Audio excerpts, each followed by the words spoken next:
Bienvenidos a AFI del podcast, charla entre colegas, episodio 3 de esta nueva temporada. Atentos, porque hoy te vamos a contar cosas que no quieres oír. Chicas del mundo, cuando adaptéis vuestro entrenamiento al ciclo, empezaréis a notar la diferencia. Te contaremos los trucos para levantar más. El culto a la fuerza está petando las clínicas de fisioterapia. Cuidado. Ojito.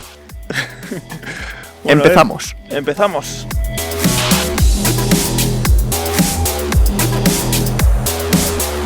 Cuéntanos, Pablo. Empezamos. Bueno, mira, esto va dedicado a todas las mujeres, ¿vale?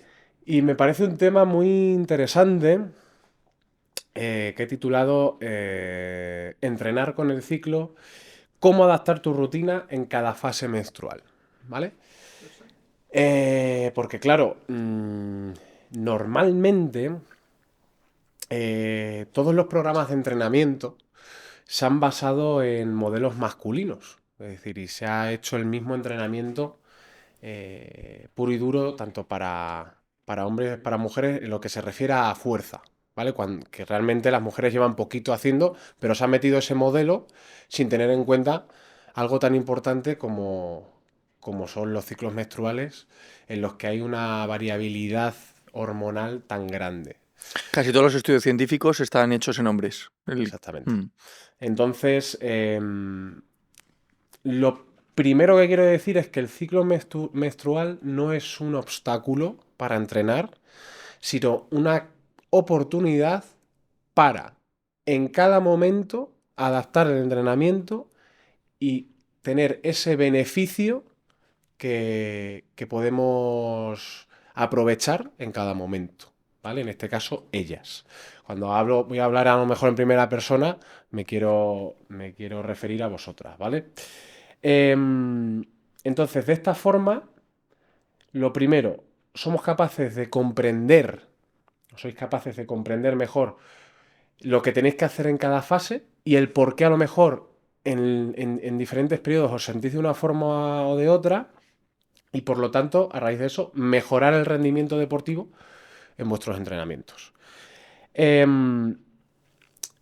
La clave, y bueno, hoy en día menos mal que ya la ciencia respalda la importancia de estas adaptaciones en las diferentes fases del ciclo a la hora de entrenar.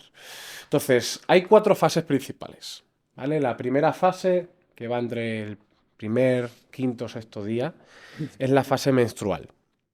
En esta fase hay una disminución de estrógenos y de progesterona. ¿Qué es esto? Son las hormonas sexuales femeninas, ¿vale? Principales. Los estrógenos, por ejemplo, lo que hacen es regulan el ciclo, provocan cambios, por ejemplo, el aumento de senos, y también favorecen cuando tienen un aumento la salud ósea. Y cuando disminuyen, pues digamos que están en peores condiciones. Eso es los estrógenos. Y la progesterona es esa hormona sexual que prepara al útero para un posible embarazo. Entonces, cuando no hay embarazo, la progesterona baja y desencadena lo que es la regla, vulgarmente conocida. Vale, entonces, ¿qué ocurre en este primer ciclo? La mujer, por lo general, ¿vale? Os sentís con más fatiga, calambres, molestias, baja energía, ¿vale? Que es debido a esta bajada de estas hormonas. ¿Qué recomendaciones se debe de hacer a la hora de hacer el ejercicio, de realizar un entrenamiento? Por una parte, optar con hacer ejercicios de baja intensidad, ¿vale? Como pueden ser una caminata suave, una elíptica, una bici, trabajo de movilidad o trabajos de fuerza con cargas poco elevadas, ¿vale? Que no requieran una gran demanda puesto que también luego los periodos de recuperación deberían de ser más elevados. Eso cuando tienen la regla. Exactamente. Cuando tienen la regla, caminatas, En la fase menstrual. aeróbico ligero y pesos bajos. Correcto. Y también hay que saber escuchar al cuerpo. Es decir, no es muy recomendable forzar al cuerpo durante este periodo a hacer precisamente eso, cargas altas, porque, joder, para eso también está el cuerpo. Hay que saber escucharle y priorizar en esos días, pues este tipo de entrenamiento, ¿vale? Segunda fase, que es la fase folicular, que va del sexto, séptimo día al 14, a las 2 semanas, ¿vale? Características. Aquí hay un pico de aumento de estrógenos, ¿vale? Por lo tanto, os vais a sentir con mayor energía, con mayor motivación, más fuertes. Entonces es un periodo muy bueno para hacer entrenamientos de alta intensidad con cargas altas. Aquí sí que se puede aprovechar esos 7 días, 10 más o menos, dependiendo también de cada una, para meter ahí una carga elevada. También para meter hits de alta intensidad, trabajar anaeróbicos, ¿vale? Y también para realizar ejercicios más complejos, ¿vale? Porque en cuanto a agilidad mental, también ellas están más lúcidas, ¿vale? Por lo tanto, esa segunda fase folicular, aprovechamos para altas cargas, ¿vale? Tercera fase, que es la fase de ovulación, que va de la segunda, empieza a partir de la segunda semana y es una fase muy cortita, es la fase más corta que tienen, que dura a lo mejor 3 días, 4 como mucho, y es el pico de estrógenos, donde más alto tienen los estrógenos y donde hay un aumento de testosterona, porque hay gente que se piensa que las mujeres no tienen testosterona, y es mentira. También generan testosterona y en esta fase es cuando más. Fase de ovulación, que es normalmente la fase donde ellas están biológicamente más preparadas para albergar un embrión, ¿no? Entonces, aquí hay hay un pro y un contra. Es cuando más rendimiento hay, pero es cuando también más hay que tener cuidado porque hay mayor riesgo de lesión. ¿Vale? Estamos en la cúspide, más motivados, más tal, pero no nos tenemos que pasar, tenemos que aprovechar el momento, pero no pasarnos con las cargas porque también hay un alto porcentaje de probabilidad de lesionarse, digamos en la fase donde más más fácil es lesionarse. Recomendaciones, entrenamientos intensos, pero regulados y con precaución, sobre todo a nivel técnico, ¿vale? Para eso que vengan a FIT. Exactamente. No, y que sobre todo que os comenten Eso es, en qué en qué periodo. periodo están para Sí, ayudar es a los importante. entrenadores a que se lo adapten. Correcto. Y aquí, aparte de meter fuerza, también entrenamientos de agilidad y movilidad, como antes he comentado también el de coordinación, pues pequeños circuitos, agilidad y coordinación oculomanual, oculopédica, es decir, oculomanual a través de las manos, oculopédica con los pies, ¿vale? Movimientos de pies, lateralizaciones, saltos, pliométricos, ¿vale? Fase muy interesante. Y luego la fase lútea, que es la última fase de este periodo, donde hay un aumento de la progesterona, es decir, ahí es donde el útero, digamos, coge esa adaptabilidad para albergar, ¿vale? Digamos, para procrear, y hay una disminución de estrógenos. Entonces,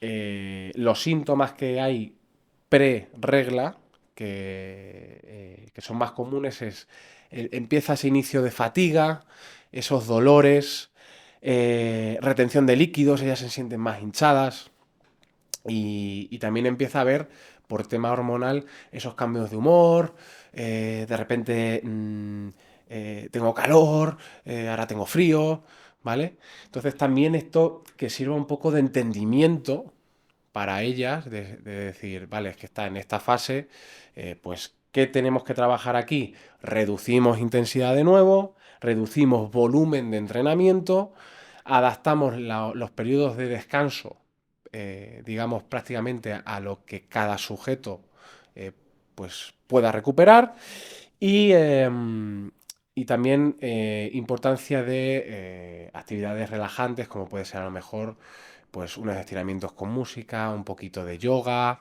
eh, una caminata suave, como dijimos en la primera fase. Y bueno, como conclusión, estas adaptaciones al ciclo no solo mejora el rendimiento, sino que también la relación mente-cuerpo se vuelve más saludable porque tú te entiendes a ti misma y por lo tanto eres capaz por ti sola de saber en qué momentos puedes apretar un poco más. En el caso en AFIC Club, nosotros tratamos de adaptarlo o tratamos también de preguntaros, oye, ¿cómo estás? ¿En qué fase estás? ¿Estás previa a el periodo? Precisamente Para tenerlo para en tener en cuenta. cuenta estas cosas. Y sobre todo saber escucharos a vosotras mismas, no forzaros a la hora de entrenar si estáis en ese tipo de fases. Y nada, espero que de esta forma se entienda un poco más y se tenga más en cuenta estas 4 fases que he comentado a la hora de adaptarlo. A mí me ha parecido interesante, además viene bien porque es otro tema y otro aspecto a tratar con el tema que hablábamos en el podcast anterior del nuevo infoproducto que íbamos a sacar para las mujeres sobre todo, con el tema de la tonificación y demás. Y no sería una rama también esta, me parece bastante interesante, ya que vamos, no conozco ningún centro de entrenamiento que se tenga en cuenta esto. El tema del ciclo menstrual, yo creo que puedes adaptar las cargas, puedes adaptar los descansos, pues, pero no tienes en cuenta en qué momento del periodo está y que, como has explicado, pues varía tanto al final. A mí me parece fundamental y súper interesante. Y de hecho, que eso no lo hemos contado, cuando desarrollemos en nuestro propio RP, en este caso nuestra IA propia, nuestro GPT propio de AFIC Club, en el que incluyamos nuestra metodología y nuestra manera de trabajar, nuestro conocimiento y la base de datos de clientes, podremos individualizar a cada uno exactamente cómo necesita la progresión, la adaptación, la regresión, la progresión de cada uno de los clientes /pacientes /entrenados. Y en este caso, pues las mujeres en el periodo menstrual en el que se encuentren y que todos los entrenadores puedan hacer esa consulta y que podamos hacer un trabajo de individualización todavía mucho mejor del que lo hacemos. Así que, Muy pues, interesante. fenomenal. Bueno, pues os voy a comentar, ¿no? Llevo un tiempo viendo vídeos pues, de las preparaciones del mundo del culturismo y demás, ¿no? De vídeos súper virales de gente levantando 300, 400 kilos, bueno, auténticas barbaridades, ¿no? Entonces, sigo a varios youtubers que han sido culturistas o han participado en distintas competiciones de levantamiento de peso y demás, ¿no? Y entonces sacan siempre algunos truquitos que utilizan ellos, que son trucos que están permitidos, o sea, no son ilegales. De hecho, en el mundo del culturismo, para quien no lo sepa, es uno de los pocos deportes, competiciones donde no hay control de doping, etcétera. O sea, está permitido el tema de suplementación y demás. Entonces, bueno, hay algunos trucos que utilizan a la hora de entrenar para levantar esas cargas tan altas y me pareció curioso, ¿no? El tema, por ejemplo, cuando yo los veía y digo, joder, esa gente tan fuerte, ¿por qué se pone una codera o una rodillera? O sea, si tiene un bíceps así de grande, ¿para qué narices quiere una codera ese tío? No sé, o sea, es verdad que levanta mucho peso, pero yo pensaba, digo, pues será para no lesionarse. No, o sea, no es para no lesionarse. Es que normalmente utilizan alguna talla menos de la que utilizaría normalmente, porque, por ejemplo, en un levantamiento de un press de banca, te ayuda a esa extensión del brazo para conseguir ese rango.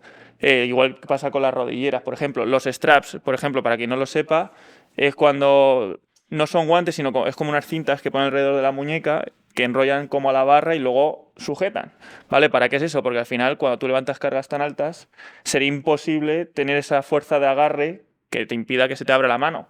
O sea, tendrías que tener una fuerza de antebrazo brutal para levantar 400 kilos en peso muerto. Entonces se utilizan eso para que, más que nada, como que se haga tope en la muñeca y con la fuerza del cuerpo pues tires, ¿no? Luego otra cosa que vi también que alguno comentaba que me pareció curioso, por ejemplo, bueno, aparte de la amplitud en los movimientos. Por ejemplo, el press de banca, pues si os fijáis, la gran mayoría cogen un agarre súper amplio. Al final, es cierto que muchos de los culturistas, culturistas o gente que se dedica al tema de levantamiento de peso y tal, para el tema del press de banca favorece mucho el tener una palanca pequeña, ¿vale? Yo, por ejemplo, que soy muy alto, pues al final no es lo mismo si yo tengo que pasar de aquí hasta aquí, mi rango de recorrido es mucho más alto que si tengo el brazo más corto. Y además, si encima amplías el movimiento y coges la barra bastante abierta, pues al final de la flexión a la extensión hay poca distancia a la que recorres. Entonces, decían pues muchos, por ejemplo, para levantar peso, en vez de utilizar el peso muerto convencional, utilizar el peso muerto sumo o la sentadilla sumo. Le da más facilidad porque al final el rango de movimiento que tienen que hacer es más corto. Y luego una cosa que me pareció curiosa, que no sé si estáis de acuerdo, pero bueno, tiene su cierta lógica, el uso de los discos. Escuchaba, en YouTube se llama Antonio Más y Más, creo que es bastante conocido tal. Participaba en concursos de esto de levantamiento de peso y competiciones y demás, y él lo explicaba, dice, puede haber una diferencia de hasta 20 kilos de coger un peso u otro utilizando, por ejemplo, una barra con discos bumper. Los discos bumper, que para quien no lo sepa, son los discos estos como engomados más anchos, ¿vale? Pues de utilizar... de colores. Lo de colores, eso es. Por utilizar esos, aunque ponga 20 kilos, a utilizar, por ejemplo, unos calibrados o tal, que son mucho más finitos, puede variar de que puedas llegar a levantar hasta 20 o 30 kilos más. Que claro, cuando estamos hablando de levantar en peso muerto 400 o 420, es una barbaridad. Entonces, él decía, dice, sobre todo hay dos factores ahí que intervienen, que es verdad que los discos calibrados, que yo no lo sabía, solo pueden tener un margen de error de 50 gramos, ¿vale? Pero, sin embargo, los discos bumper, engomados, todos estos que hay en los gimnasios convencionales, hay veces que el error puede ser de medio kilo hasta incluso un kilo. O sea, el que te pone 20 a lo mejor pesa 19 o 19,2. Entonces, claro, una persona que levanta 400, que se pone 8, 10, 12 discos de esos, al final son kilos los que se está ahorrando, ¿no? Entonces, también lo comentaba. Y luego comentaba también el tema de que al final no es lo mismo. Si veis, por ejemplo, a mí me gusta ver mucho los concursos estos, creo que en Galicia se hace mucho de cuando levanta las piedras estas redondas que son súper difíciles de coger. Al final no es lo mismo coger un peso que esté muy concentrado que esté más abierto. ¿Qué me refiero? Por ejemplo, no es lo mismo coger una roca de 100 kilos que ocupe esto, compacta, que coger una barra de 100 kilos. Mucha gente podría mover seguramente una barra con 100 kilos de peso, pero no podría mover esa piedra. Entonces, son pequeños trucos que utilizan, pues eso, barras largas, los discos al ser más anchos, pues aparte de que esa diferencia de peso hace que estén cada vez más lejos, y me pareció muy, muy curioso. Salvando la distancia, que no quita que esa gente está fuertísima, porque sea con discos, con coderas o con rodilleras, levantar en press de banca más de 250 kilos es una barbaridad, o hacer una sentadilla con 400, o sea, me parece Es una locura. una barbaridad. Y que yo creo que va un poco a colación con el tema que ibas a hablar tú hoy también de cómo pasa factura eso luego, porque yo, por ejemplo, he sido muy fan y me gusta mucho ver Ronnie Coleman, que es como el rey del tema del culturismo. Creo que son 6 o 7 Mr. Olympia los que ganó, y cuidado con el cojín. Y claro, ¿cómo está ahora? Hay gente que dice, claro, hay gente que dice, no, eso no es de los ejercicios, eso es de no sé qué. Bueno, yo creo que sí que tiene mucho que ver que el tema de esos kilos que movía a nivel articular, porque claro, el músculo sí que se entrena, pero el tema de articulación, meniscos y demás, eso es genético. Entonces, y naces con lo que tienes y todavía no hay una manera de regenerarlo. Eso, entonces, bueno, aprovechando eso con el tema que ibas a comentar tú, Albert. Sí, es un tema de moda, que es lo de lift heavy o go home. O sea, o levantas pesado o vete a casa. ¿No? Es un poco la americanada esta. Entonces, ha llegado a nuestro país, hay mucha cultura de esto, de powerlifting, crossfit, high rocks, lo que dices tú del culturismo y tal. Entonces, Bueno, yo no voy a demonizar esto, o sea, me parece muy bien que todo el mundo haga variedad de entrenamientos, variedad de ejercicio. De hecho, hay gente que incluso es profesional y compite, son modalidades que, por así decirlo, se han inventado, ¿no? Eh, y entonces, pues me parece bien. En este caso, lo que yo voy a poner en boga un poco es si realmente tu objetivo es la salud, vamos a ver un poco si eso va en concordancia con la salud, ¿no? O por lo menos que si lo practicas, que sepas las consecuencias que puede provocar. Efectivamente. Entonces, para el que no lo conozca estas modalidades, lo voy a resumir así muy rápido. Son modalidades en las que el peso, o sea, se mueven muchos kilos con altos volúmenes de repeticiones, en general, ¿vale? De X ejercicios. No voy a entrar en cada uno. Entonces, esto puede llevar pues ciertos problemas, ¿no? Pues problema fisiológico, que hay un daño estructural pues a nivel de muchas repeticiones, ¿no?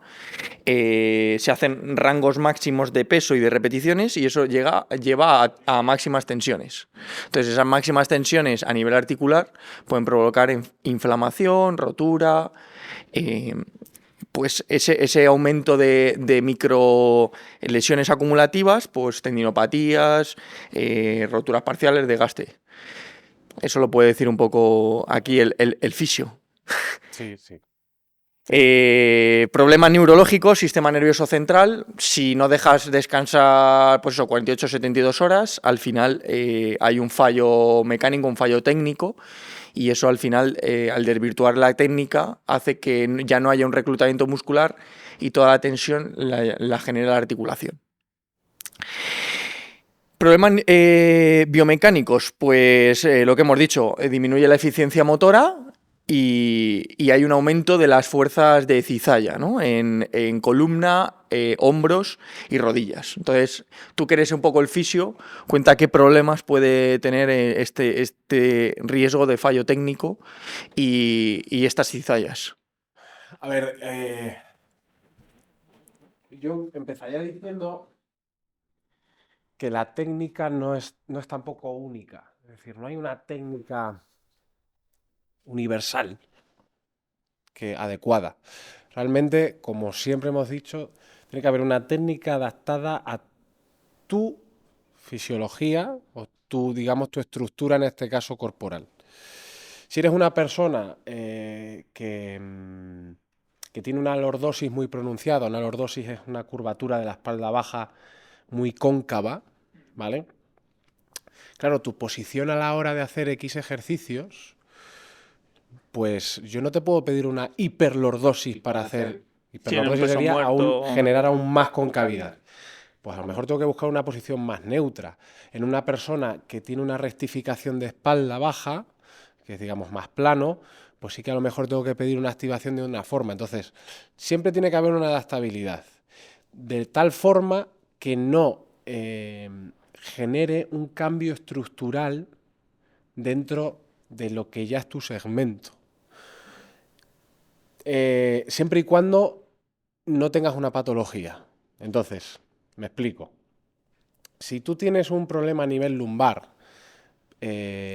por una mala posición a la hora de sentarte, por una mala posición al dormir, sí que habrá que hacer cambios a nivel estructural a la hora de entrenar o hacer una rehabilitación para ello, en lo que sí que tienes que cambiar ciertos patrones para no empeorar. Sí, para intentar, si no corregirlo, que se mantenga. Exactamente. Ahora bien, si tú después de hacer una buena valoración, tú a nivel estructural no tienes grandes, digamos, diferencias de un lado del cuerpo al otro, no hay grandes compensaciones, no hay que Forzar. no hay que volverse loco a nivel técnico de este codo tiene que, porque la alineación de... No, simplemente tener a nivel global una buena estructura, un buen movimiento, un movimiento controlado, una técnica adecuada, una carga adecuada y eso, digamos, prevendrá al máximo cualquier lesión, que no quiere decir que no la Que no puedas la vais a tener. tener, sí. ¿Está claro? Y luego con respecto bueno, otro punto es la carga. Es decir, tú puedes tener una técnica impoluta, con una buena alineación de todos los parámetros, pero como te pases de carga, te carga, o sea, nunca mejor Sí, te te lo cargas. cargas. A nivel óseo, a nivel vertebral, porque las vértebras con mucho peso, antes de 400 kilos de peso muerto, no sé cuántos de sentadilla. Es que por muy bien que lo hagas, Al vas a final, acabar con el disco aplastado, con las vértebras generando artrosis, con los espacios a nivel medular y a nivel nervioso obstruidos. Entonces, hay a mí una frase que dice, no hay, la fuerza sin control no te sirve no, para nada. no vale. Eh, y el control con muchísima fuerza, bueno, o el control con mucha carga, tampoco es bueno. Ya. Entonces, estos ejemplos que tú has puesto antes son niveles extremos. Creo que la clave es un equilibrio entre una buena alineación, una buena técnica y una carga adaptada a cada individuo.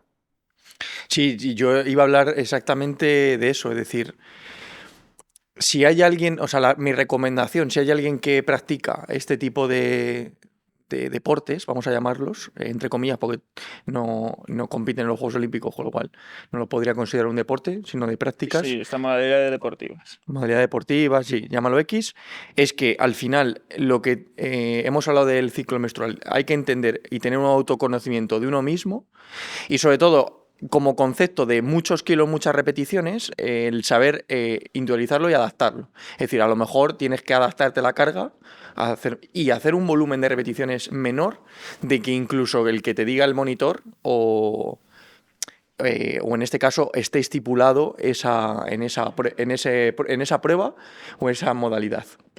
Y luego hay que diferenciar muy bien, que ahora está también muy de moda, es que un powerlifter al final tiene que entrenar la fuerza obligatoriamente para competir, porque tiene que ser el más fuerte.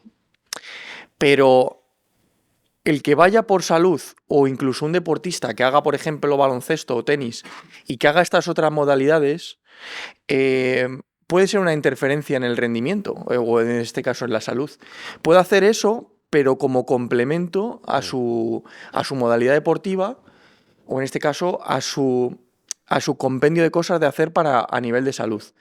Pero no puede ser Su modelo. su modelo. Yo creo que al final es clave eso y luego, sobre todo yo viéndolo, por ejemplo, lo que decía el mundo del culturismo, al final creo que es clave como consejo el no comparar o no querer hacer lo mismo que el otro, porque a lo mejor lo que a uno le viene, igual esto es como la vida, lo que a uno le viene bien, a ti no tiene por qué venirte bien.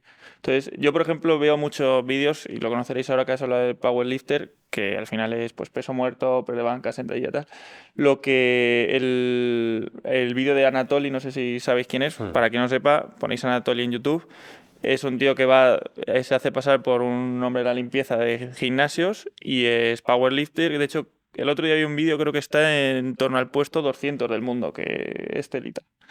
Entonces, claro, por eso me refiero a lo de no comparar, ves al típico maza de gimnasio, como puede ser este señor, y Yo luego me ves a parezco más otro. a Anatoly. Sí, y luego ves a otro hombre que me dirá, no, yo creo, no llegará ni al 1,80 y es verdad que va con el mono, luego está fibrado el tío de narices, pero que de volumen no tiene un gran volumen y levanta ese peso con una facilidad tremenda mientras el otro está sufriendo. Entonces, no más volumen es mejor, no a querer hacer lo que hace el otro va a ser mejor para ti, sino al final, pues eso, todo de manera controlada y adaptado a tu necesidad. Exacto, hombre, es el concepto de fuerza relativa ya, pues dependiendo del peso que tú tengas, la capacidad de mover el mayor número de kilos posible. Entonces, bueno, el enfoque es ese, la fuerza no es el problema, sino el enfoque con el Y que tú cómo lo la des, entrenes. cómo, qué, cuándo, y esa es un poco la labor de un gran entrenador. Así que yo creo que ha sido un tenemos. podcast enriquecedor.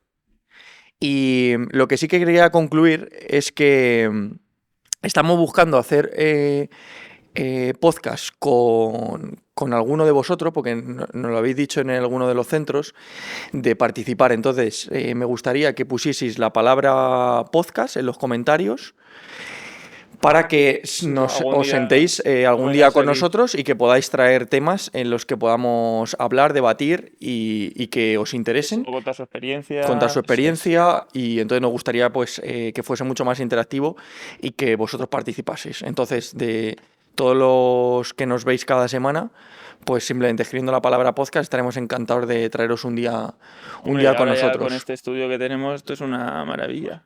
Les prometemos café, ¿no? Sí. Les prometemos... Agua de mar. Eso no. Y tenemos también... pues, Ojito. alguien si quiere bizcocho también. Entonces tenemos cositas. Nueces. He visto por ahí. Nueces. Así que nada, hasta la próxima semana. Muchísimas gracias. Gracias a todos. Vemos. Listo.